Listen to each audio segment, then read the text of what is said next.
Most systems treat boundaries as rules, expectations, or staff directives. Behavioral architecture treats boundaries as environmental structures, the invisible edges that tell the nervous system where it can move, how far it can go, and what the environment will hold.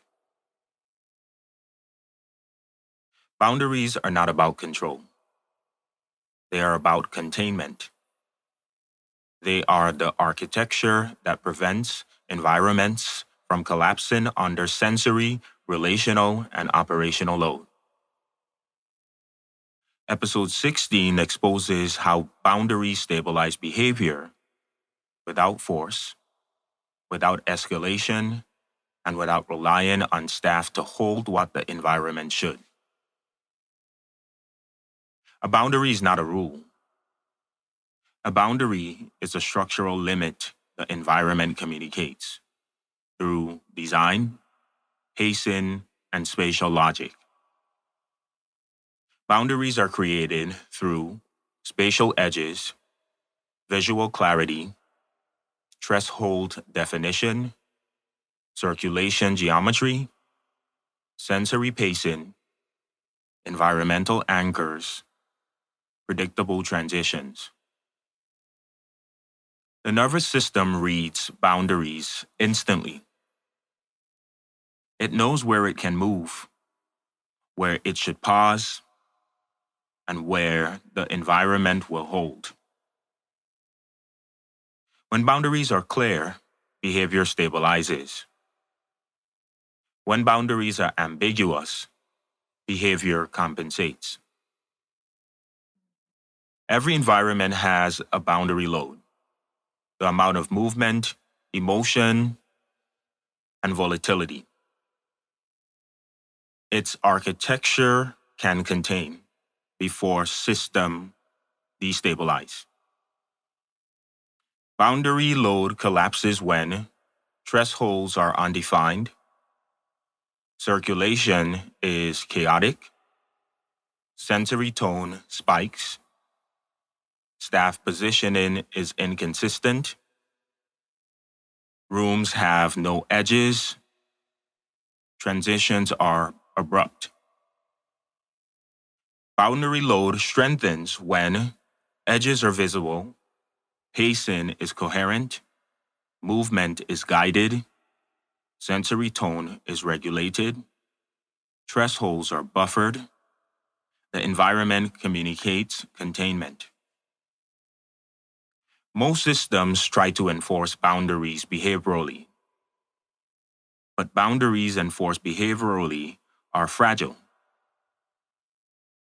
Boundaries enforced architecturally are stable.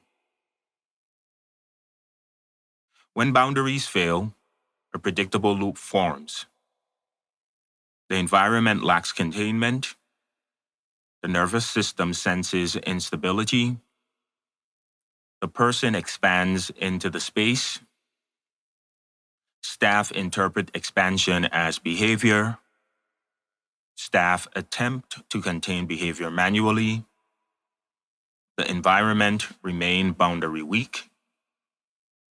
The loop repeats.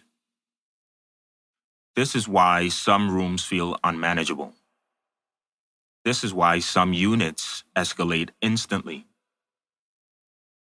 This is why staff feel overwhelmed, even when following protocol. The loop is not behavioral. It's architectural. Break the boundary failure, and you break the loop.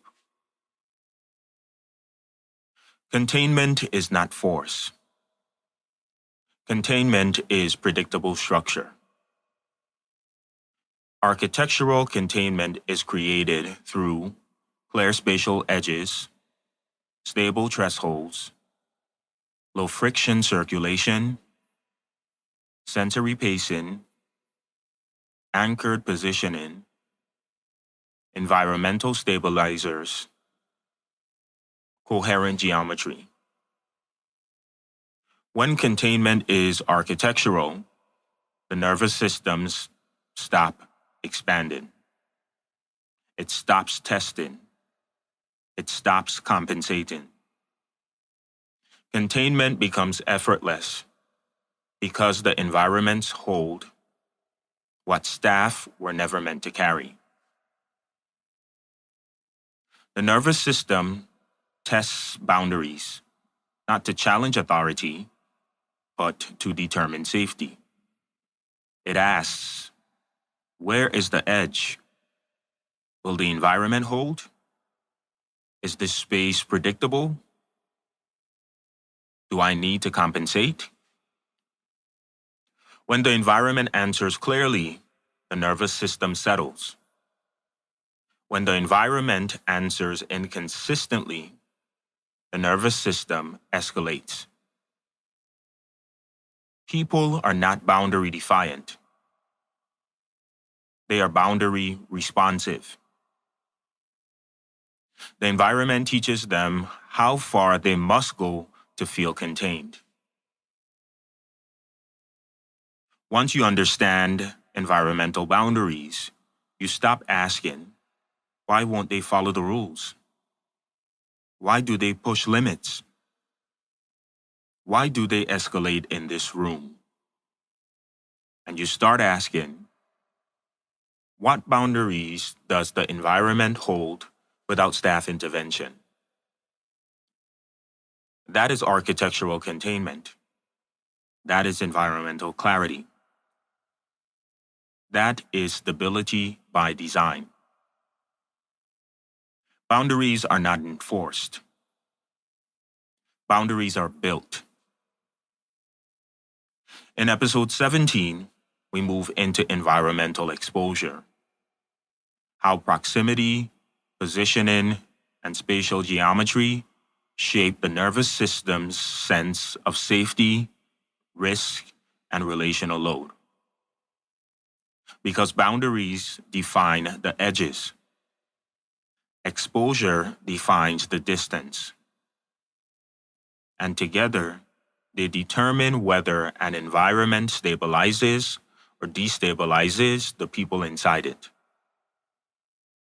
Design is the first intervention. Behavior is the last.